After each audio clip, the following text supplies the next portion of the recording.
तुम्ही वयात आल्यानंतरचं तुमचं सगळ्यात पहिलं प्रेम आठवतंय तुम्हाला? वेल तेच झालंय आपल्या हिरोला.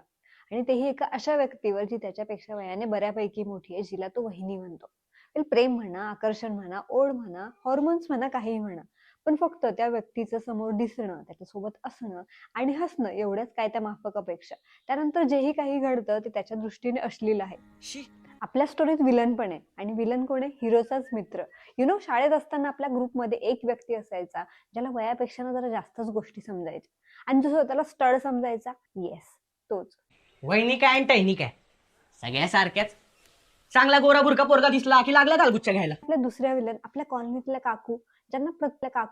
ज्यांना प्रत्येक नात्याला नाव द्यायचं असायचं भाडेकरी काय कायमचे राहत्यात होय, तुमचे गालगुच्चे घ्यायला. आणि ज्यांना बघून आपल्याला असं वाटायचं एक्झॅक्टली त्याच.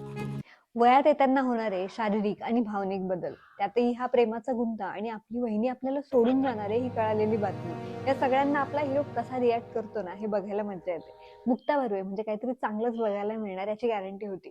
पण ह्या बाकीच्या कलाकारांनीही जेवढं चांगलं काम केलंय ना, ते बघायला खरंच भारी वाटतं. ही फिल्म तुम्हाला तुमच्या पहिल्या प्रेमाची आठवण नक्की करून देणार. तर युट्यूबवर बघा 17वे वर्ष ही शॉर्ट फिल्म आणि कशी वाटली तेही सांगा.